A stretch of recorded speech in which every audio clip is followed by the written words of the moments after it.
Say goodbye to your credit card rewards. Big box retailers, led by Walmart and Target, are pushing for a bill in Congress to take away your hard-earned cash back and travel points to line their pockets. Senate Bill 1838 would enact harmful credit card routing mandates that would end credit card rewards as we know it. If you love your credit card rewards, visit handsoffmyrewards.com and tell them to oppose credit card routing legislation paid for by the Electronic Payments Coalition. With the Lucky Land Slots, you can get lucky just about anywhere.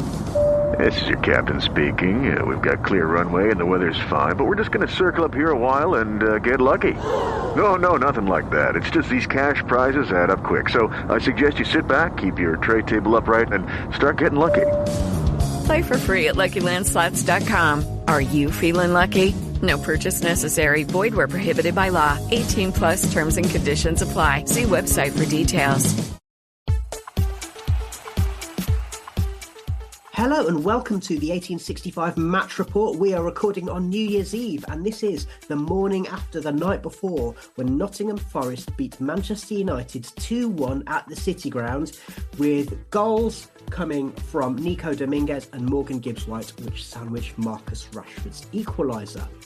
In just a moment, we're going to hear from Baz and from Jeremy, which is a rare treat. But first of all, let's bring you the team news. And Forest did make a couple of changes to the team that won so impressively away at Newcastle. So we had Matt Turner in goal. We had Gonzalo Montiel, Musa Niakate, Murillo and Ola Aina across the back. And the changes came in the middle of the park, where Ryan Yates came in for Ibrahim Sangare, accompanying Danilo. And then on the left wing, Nico Dominguez came in for Callum Hudson-Odoi alongside Alanga and Gibbs-White, playing behind Chris Wood. Now, obviously, it's the first time we've beaten Manchester United for many, many years. And Baz, when I think about beating Man United, I think back to that famous Boxing Day victory under Frank Clark, wearing the blue and green kit, where goals from Collymore and Pearce. And I remember you and me listening to that one on the radio and being overjoyed. So tell me, Baz, what was it like being in the ground when Forest got that all-important victory last night? It was the atmosphere was really, really good, as you'd expect. Singing "You're Not Famous Anymore" to the Man United fans made me laugh quite a lot, out loud a lot. And I mean, it was I didn't say anything at the time because I didn't want to jinx it. But as soon as I saw that Rashford was starting up front, I had a little feeling that we could beat them today. It was just one of those things because he's caused us such problems when he cuts in from the left, and he's not a centre forward. So the fact that they ended up like that, I thought we had a good chance, and it turns out we did. The other thing I have to say as well is when they came out, so my boss is a Manchester United fan. And so when the two teams came out, I was like, what the hell are you wearing? You're dressed like humbugs. And he responded with, we've played like humbugs. Wow, there you go. Jeremy, notwithstanding United's propensity for a terrible away kit, again, I'm just thinking of even further back. I remember a wonderful victory in 1990, again at Old Trafford, where Stuart Pearce scored an absolutely belting free kick. Did this match last night roll back the clock for you? Yeah, I was following on the radio, and we did seem to be all over them in the second half. It seemed to be constant waves of possession. I don't think create that many chances, and there was something nostalgic about a goalkeeper prone to the odd howler as somebody that grew up watching Mark Crossley. Well, quite. And I mean, I think. All I would say is that you didn't miss much in the first half. It wasn't exactly stimulating fare. But Baz, with that team selection, one of the things that we noticed was obviously he removed an out and out winger in Hudson-Odoi, and he played Nico Dominguez as an auxiliary sort of number 10 coming in from the left. And in the first half, you were a little bit sceptical about that, weren't you? Yeah, I mean, so him and Gibbs-White. It's not that they ran into each other, but there was moments where there weren't passes available because they were too close to each other. And it kind of made sense because Dominguez wants to play centrally as well. And I couldn't really see what the point of it was, apart from, and I think this is important, was is it Kobe Mainu? Mm-hmm. He was basically tasked with marking Gibbs-White, and he kept him out of the game. So I was thinking the only reason I can think for playing Dominguez like that is because we're taking one of their midfielders out, so that leaves us a free man. So we've got an overload in the middle. And to be fair, Olaina was basically playing as a winger for most of the game as well. So he was very high up the pitch. And Jeremy, just to come to the point that Baz just made, is Martin Keown on Match of the Day. He went hard on that, didn't he? And he made the point that by playing Dominguez essentially as an auxiliary number 10, it meant that there was that overload in the middle of the park, where firstly in the first half, Menu was tasked with Gibbs-White. And on the whole did a good job, but it meant that with Dominguez coming in, that kind of doubled up, and that created the first chance of the game, where the ball came in from the right hand side, and Dominguez was just the other side of the penalty spot. He hit a shot, and it was actually Menu who deflected it wide. Again, the second chance that came was a move down the left hand side where Olaina got down that. As Baz said, he's almost playing as a winger, put the cross in, and Rafa Varane, we've got a World Cup winner in our team. Man United, a World Cup winner in their team, is Rafa Varane, who ended up looking very silly, and Montiel looked very impressive on the night. Varane almost put through his own net, and it was luck as much as judgment that prevented that. So there was probably some method in Nuno's madness there, wasn't there, Jeremy? Yeah, I thought that Keown was really interesting, talking about the amount of space that was in the middle of the field, with United not really having holding players dropping back to the back four. And certainly later in the game, that was a big factor in Gibbs-White's goal. But yeah,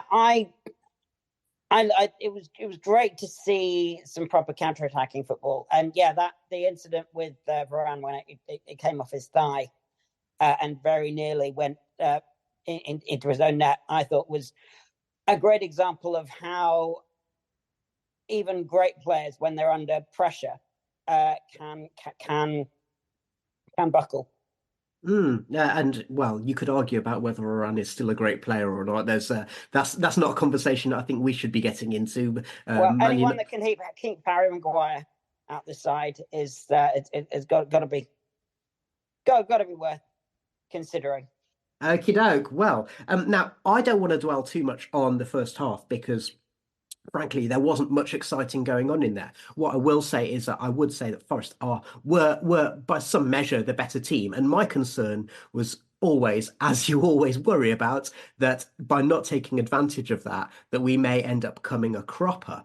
But at half-time, it was 0-0, and in the second half, I was a little bit surprised with Menu, who, by the way, in my mind, wins the Arsene Wenger Award for the member of staff who's got the most similar name to the club that they represent. But Menu got removed at half-time, and McTominay came on. And McTominay's a bit of an enigma in my mind, Baz, because to all intents and purposes, you think he should be a defensive midfielder. He's not. He's maybe a number 8. He scores lots of goals for Scotland. He's not an attacking midfielder. He's not a defensive midfielder. But you could see the difference because all of a sudden that gap in that kind of number 6 role was really, really apparent because Mainu's just a kid, but he'd done a good job. So I was surprised to see him come off. I was very, very surprised. And I think that more than, not to take anything away from our players who were very, very good, but I think that substitution more than anything was what turned the game, because in the first half, Gibbs-White had no space whatsoever, and in the second half, he had the freedom of the park, and he basically ran the show because McTominay wasn't interested in sticking with him in the same way. And Man United shortly after the break also made a second substitution, which was to take off Anthony and to bring on Amad Diallo. Now, Here's something that surprised me. Diallo apparently cost £19 million. Now, our own right winger, so they had £100 million worth of right winger, and our right winger cost £15 million from well, Manchester United. So obviously there've been a lot of people making hay about that on social media. But what I would say is the goal, when it came down the right-hand side. But what I really loved about it was how crisp and precise the play from Forest was. And Jeremy, that suggests to me a side that are gaining confidence after that terrible run of results that saw the end of Steve Cooper. Yeah, absolutely. And it's incredible the difference in just a few weeks. And I was reflecting that header from Harry Toffolo against Wolf, the second one that just missed, just went over the bar. Had that gone in, Steve Cooper could still be in a job, and we might not be having anything like this conversation. So it's amazing the kind of fine margins at this level. But yeah, I thought the football they played in the second half, albeit I didn't think there were that many clear-cut chances, was certainly not symptomatic of or suggestive of a team low on confidence. I think before we talk a bit more about that first goal, I think it would be remiss of us to miss out that Man United actually had the closest opportunity, because the ball came from their right back, Aaron Wan-Bissaka, who got down the wing, played it across, and Diego Dallo, who scored against Forest last season at the City Ground, he had a shot from just over 20 yards, which hit the post and then came back out again. So, Baz, at that moment, I said, by not taking our chances in the first half, we might live to regret it. Were you fearing that? Because I certainly was. To be honest, no, I wasn't, because even though they'd had that chance, I think Turner had it covered. And as far as the second half was going, we were the team that had all the energy. They looked a bit like we did a few weeks ago, where they looked a bit lost and looked like they were short on confidence and didn't have the mentality to go at it, whereas we looked like we really wanted it. And so I was quite confident at that point, even though they'd hit the post in that way. But I remember last season there was a spate of goals from outside the area. I remember Philip Billings's goal for Bournemouth being one that sticks in the mind. And you, at the time, you guys highlighted that it was to do with people not closing down on the edge of the area shots from that sort of distance. So, do you guys think that is still an issue highlighted by the Dallo chance? I don't think so, actually. I think the Dallo chance more, it almost came out of nowhere. It wasn't a systemic failing on our part. It was just, and again, my boss, who's the Man U fan, he says they have no way of playing. They just rely on individual brilliance. And they had one of those moments where Dallo managed to get a shot off, but it came out of nowhere. It wasn't because of our fault, as it were, which is not what was happening last year. Could you go back to your boss, Baz, and say that Man United under Ten Hag at the moment are basically Forest under Montagnier, a bit shaky at the back and relying on any moments of individual brilliance to actually basically relying upon Rasmus Højlund to be the Ollie Burke of the Premier League? Yes, although to be fair, I've actually tried to cut that period of time out of my memory. Anyway, but going back to that thing, so obviously one of the things to address your point, Jeremy, is Forest have, by having the Mangalas and Sangares and yesterday Yates and Danilo playing in that sort of deeper role, I think it has helped to stem that. And then we actually saw the effectiveness of, I really liked having Yatesy back in the team yesterday, Baz, and rather than relying on individual brilliance, I say that crispness of passing. So Yates retrieved the ball. He played it back to Niakate, back forward to Yates, to Alanga on the wing. First time fed it inside to Montiel, who'd gone in the channel. Montiel gathered it, played it across to Dominguez, who was in that number 10 role between the 18-yard box and the penalty spot, and had acres of space because Mainu wasn't on the pitch anymore and McTominay wasn't covering, and a crisp first-time finish into the bottom corner. And that goal was a thing of beauty, wasn't it? It was, but unfortunately I didn't see it because the people next to me were stood up and blocking my view. Oh, But that's what quite often happens when it goes into one of the corners when you sit at the halfway line. So having watched it back, yes, it was absolutely fantastic. And I mean, we will probably talk about this a bit later, I guess, but the way we play now is very reminiscent of a Steve Cooper side. It's that fast transition, the desire, the belief, and the mentality of it to just get the ball and take it up and use it. Not like playing 300 passes, but just to get it up there and exploit the space as quickly as possible. And that goal embodies that completely. and the other thing that embodies the kind of, I suppose, the heart and desire, and shows that confidence is a funny old thing. Is Morgan Gibbs-White's yellow card.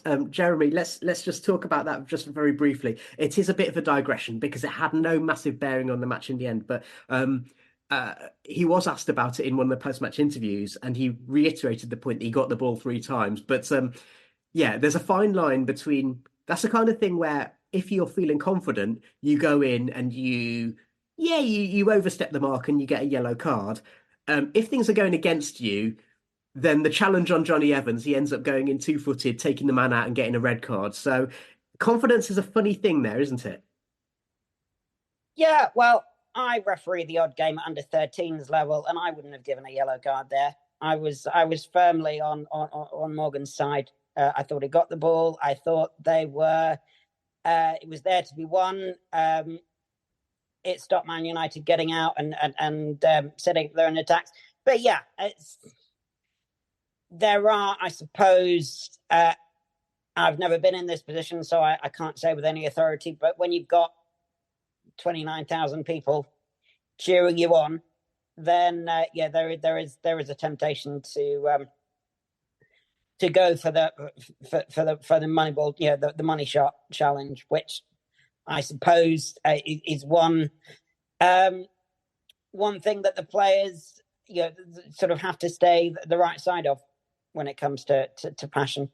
But yeah, I always think that with yellow cards coming so cheaply these days and so easily, as we saw with Willy Bolly the other day, whatever the rights and wrongs of the situation, once a player gets on a yellow card, it's going to, they're going to be treading a very fine line for the rest of the game. So yeah, I think that's one we need to bear in mind when we're playing at home, and the noise is so deafening. Just very quickly before I come to you, Baz, also worth pointing out that Aral Mangala, who came on as a sub later, the very first thing he did before he even touched the ball was to get a yellow card. But because we've now played 19 matches in the Premier League, he avoids a suspension, which might explain the reason why Sangare came into the team for the last match. So Sangare got suspended, but we're going to be missing him for AFCON anyway, whereas a Mangala suspension would have been a bit more damaging, potentially. And we need all the players we can get. I just wanted to add as well, just for Gibbs-White, just before he did those tackles that got him the yellow card, he had one of their players went through from behind on him, and that's why he had to win the ball back. So he was expecting to get a foul given in his favour, and that's what riled him up. And he's not one of those like softly number 10s who's all skill on the ball and no fight. He's got a bit of a temper on him as well, so that's kind of where it came from, isn't it? Well, João Carvalho probably wouldn't have reacted the same way, would he? So, okay. Strangely enough, that was who I was thinking of. Let's talk about another player at the opposite end of the pitch. Baz, you've been going to the home matches all season. Let's talk about goalkeepers. Matt Turner, discuss. I've never, ever seen a goalkeeper kick the ball upfield and then catch their own back pass, which is what he did just before the goal. Throughout the entire game, obviously, our fans were making fun of Onana in the Manchester United goal, but it only took 10 minutes for the Manchester United fans to realise that they could do the same with Matt Turner. He looked so shaky every time the ball went near him. And it was, I can't remember which Bournemouth game, I think it was, where there was a point where Nico Williams did a sliding tackle to avoid the ball going to Matt Turner.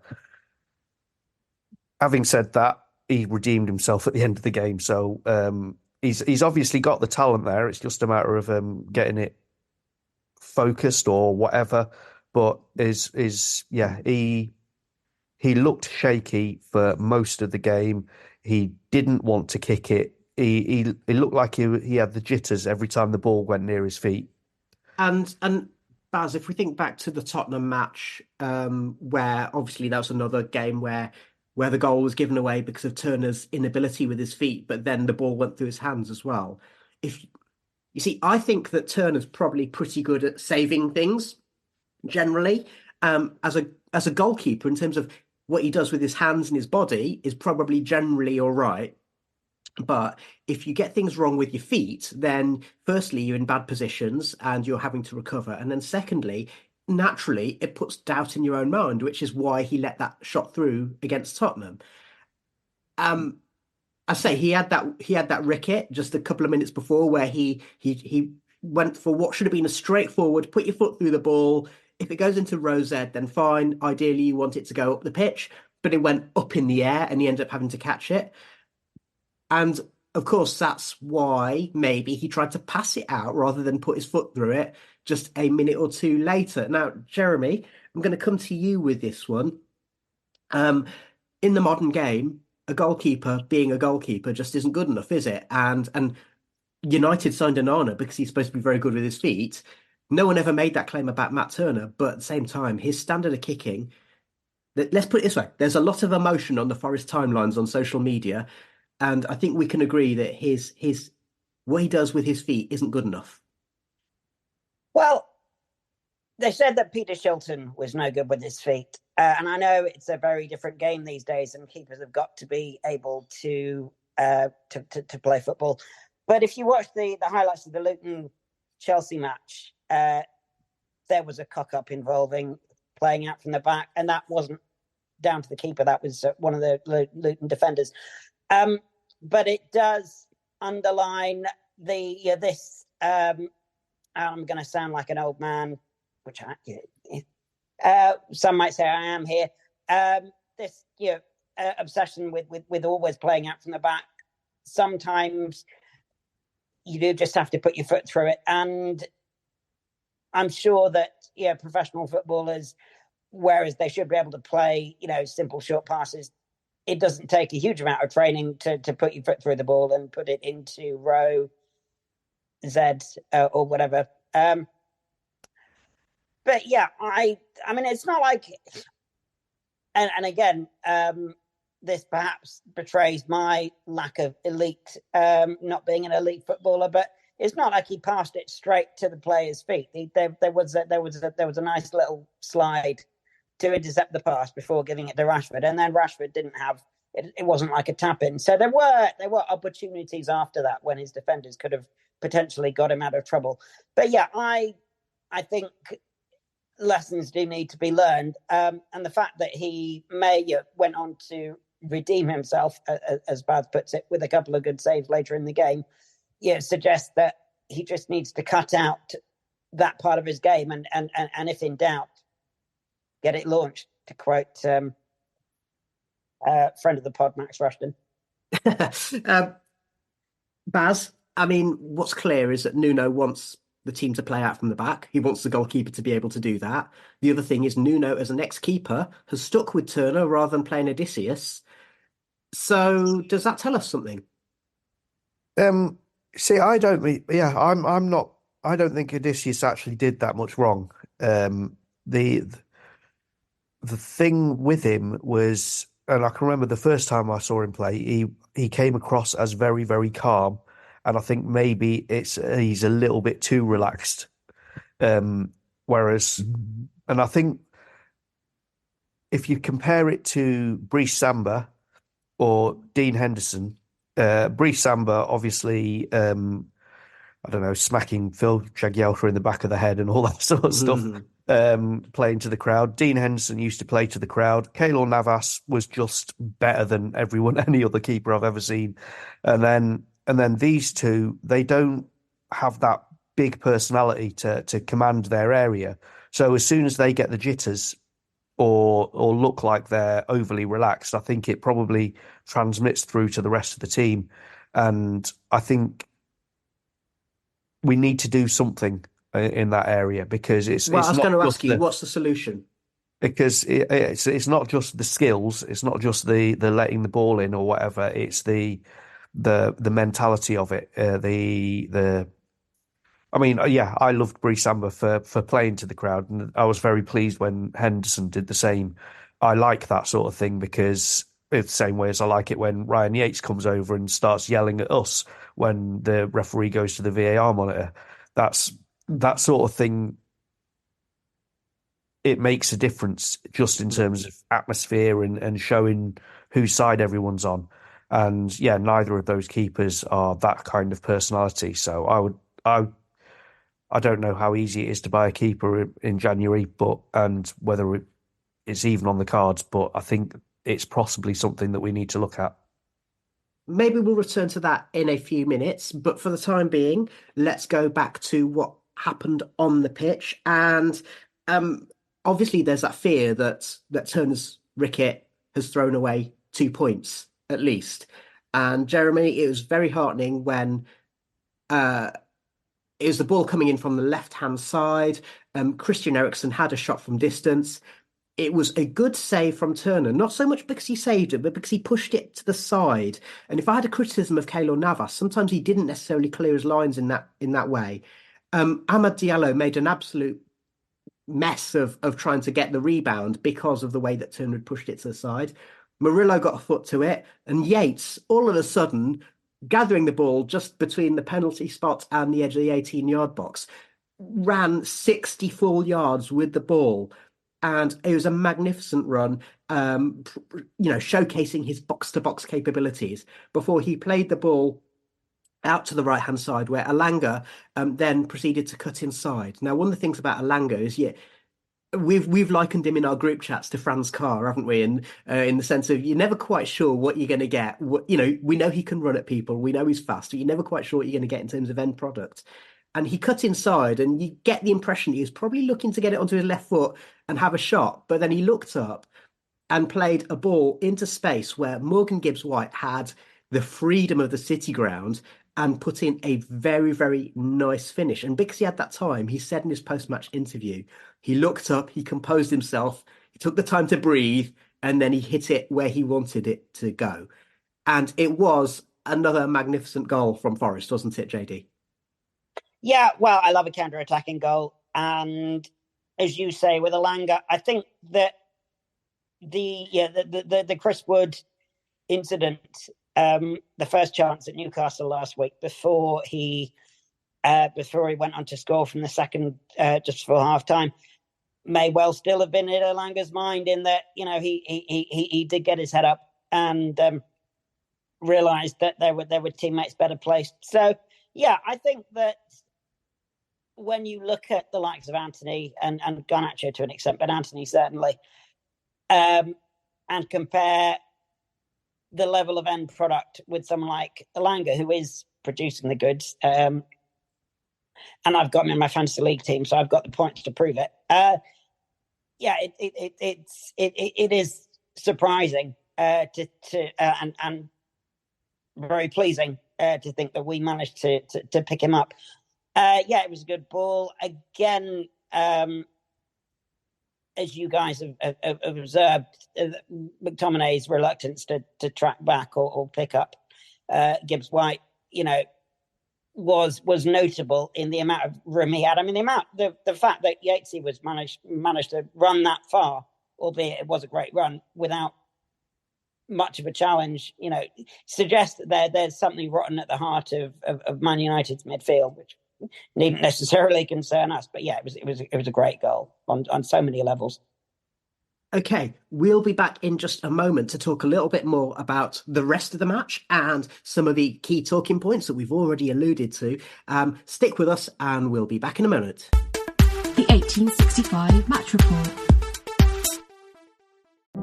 Say goodbye to your credit card rewards. Big box retailers, led by Walmart and Target, are pushing for a bill in Congress to take away your hard-earned cash back and travel points to line their pockets. Senate Bill 1838 would enact harmful credit card routing mandates that would end credit card rewards as we know it. If you love your credit card rewards, visit handsoffmyrewards.com and tell them to oppose credit card routing legislation paid for by the Electronic Payments Coalition. 'Tis the season for festive football, and what's the best way to watch it? Well, it's down at your local Green King Sports Pub, of course. After all, Christmas is a time to catch up with your friends, old and new, and to get to your local for a pint, some food, and live action of every Christmas cracker when it comes to Premier League football. Each fixture from TNT, Sky and Amazon is live at Green King Sports, which means wall-to-wall action on the huge HD screens. So head to your local Green King and watch every winning goal, top bins volley, and yes, dodgy VAR decisions in an atmosphere worth sharing. Download the Green King Sport app and you'll receive 10% off drinks every single time there's sport on the telly. And you'll be supporting us here at 1865, the Nottingham Forest podcast. Now, it's back to your match report.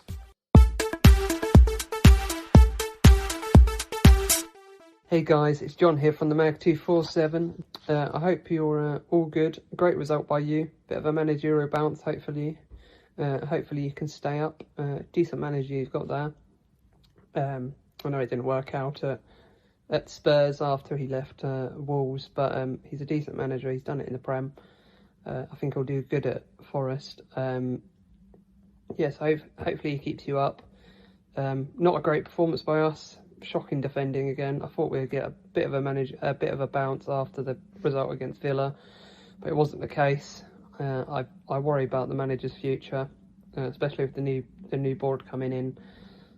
They always look at the manager one of the first things they'll do. So I worry about the manager, but yeah, great result for Forest, and I hope you stay up. Thank you very much to John. Now, Baz. Naturally, John was focusing quite a lot on Man United, and as have the national media, unsurprisingly. But he also made the point about our own manager, and Morgan Gibbs-White was at pains to point out. So Nuno played it down, said credit goes to the players and to Steve Cooper for making Gibbs-White a better player and all of that kind of stuff. But Morgan made the point that, you know what? It was down to the game plan. And that idea of having Dominguez as the auxiliary number 10, of exploiting that bit of space, as Martin Keown said on Match of the Day, that's very clearly a tactic from Nuno. So that's something to be very positive about, isn't it? Yeah, I think, and as I said earlier, I don't think actually what we're doing is that different to what Steve Cooper would have done, talking about the game plan and all that kind of thing. I think just it's as much confidence or after you've spent however many months listening to someone saying the same things over and over, you stop listening, and having someone else say the same things but in a different way makes a difference. But in terms of like all the people saying, "Oh, Steve Cooper's too negative," I don't think actually we are in any way. It's counter-attacking football is very, very exciting because the breaks and the transitions happen so fast. But actually, we didn't really make that many chances. And it wasn't really an attacking football feast, was it? It was just we were solid. We seemed to have cut out most of our little defensive errors, and we had the confidence to go at them when the time was right, which is great to see. And just on going back to the actual action of the game. So Nico Williams had already come on for Montiel when United equalised.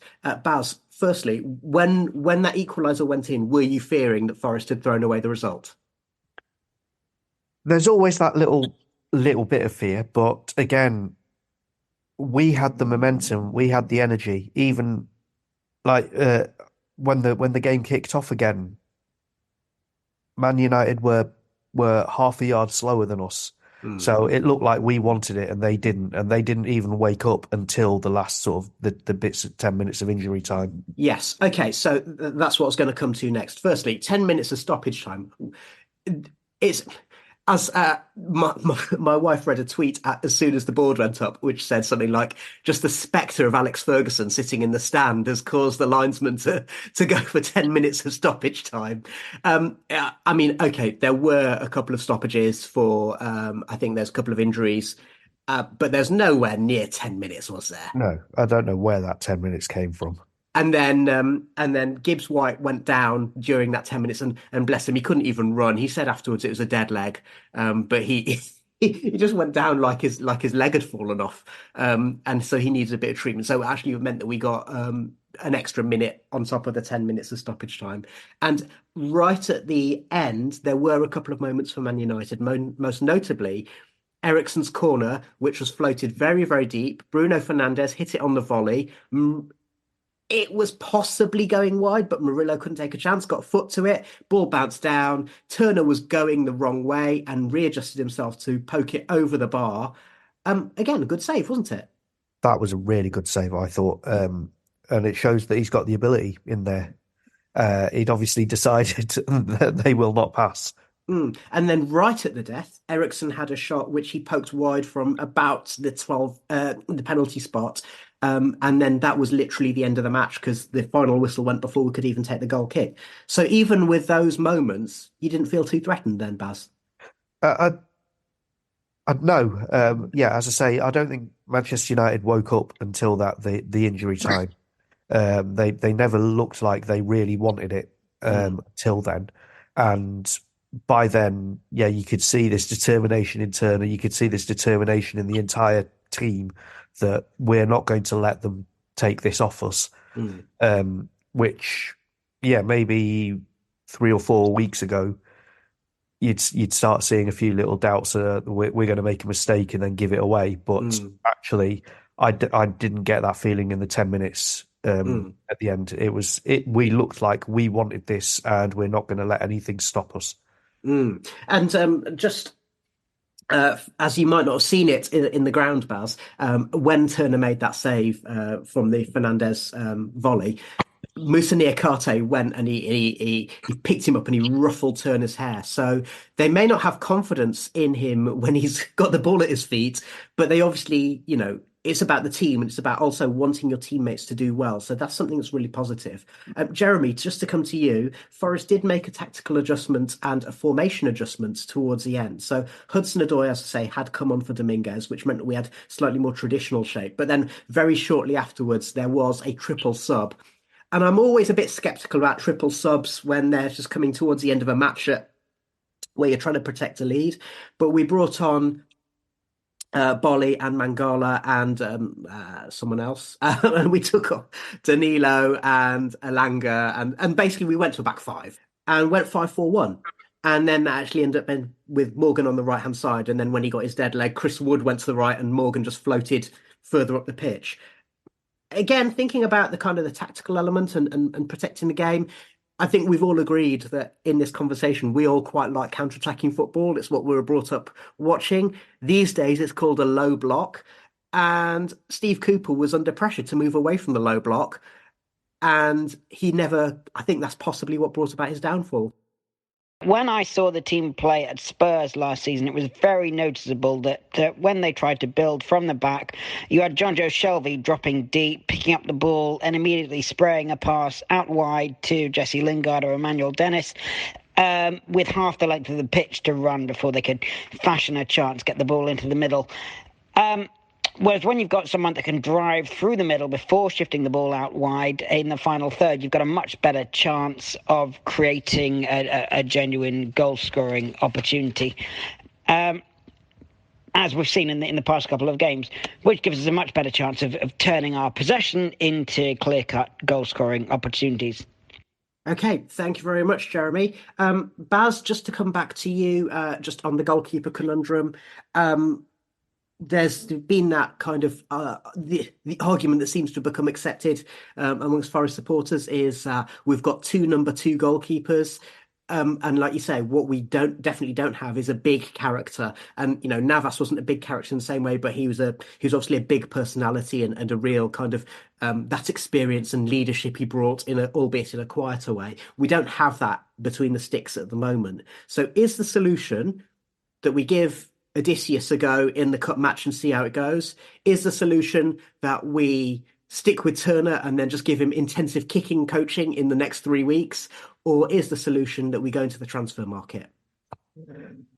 Well, I mean, I don't know because I don't see what they're like in training. But I mean, the ideal would be to take one of our existing keepers and get them to step up a gear. And let's not forget, Nuno was a decorated goalkeeper himself. So again, he's maybe seeing things that we're not seeing. We did say when the triple substitution was made, the bloke next to me went, "Oh God, that means that if they score, then we've got no way of getting back into it." To which I said, "Yeah, but all we're doing is putting 6 players around Matt Turner so the ball won't get to him." Just on that, one slightly unpopular opinion. We all love a defender that can step out from the back, and Murillo's been getting a lot of love and a lot of headlines, shall we say, for doing exactly that. But it does strike me that every time he comes forward on one of his runs, there's a hole at the back and we end up conceding a chance. So, yeah, just to come back to the point about the low block, do we feel that is an issue that needs... I mean, it doesn't seem a particularly Nuno thing to have a defender bringing the ball forward like Franco Baresi. Or Franz Beckenbauer. Do we think that's something that's going to need to be addressed in harnessing Murillo's creative abilities in a slightly different style that doesn't leave the team exposed to potential danger? But I think we need to play a back 3 for that. Yeah, and I was going to say, I'm sure, Baz, you've got an opinion on that. I mean, thus far, Mangala's been the one who's kind of dropped into the hole to kind of cover that. All I would just say is that I really, really like the idea of Murillo being the new Franco Baresi. So, and that seems like a good place on which to finish this particular match report. So I'm going to say thank you very much to Jeremy, and you'll be back with one of your sketches when we record our review podcast, our review of the year, which will come in the next couple of weeks. Thank you very much to Baz and also to producer Winston for your thoughts on today's match. And thank you to John from the magnificent 24/7 podcast, providing the view from Manchester United. We will be back with the Friday 5 coming up on, Friday. And then we will have a report after the cup match on, is it on Saturday or is it on Sunday? It's on Sunday, I think. Sunday, I think. Yeah, it's on Sunday. So we will be back with a report then. And during the little break, we will have a couple of podcasts for you, say our review of 2023. And also, we hope to have an interview with an author who's talking about the Forest and Derby rivalry. So keep an ear on your podcast feeds for that. In the meantime, thank you very much for listening to us throughout 2023 and Happy New Year to you all.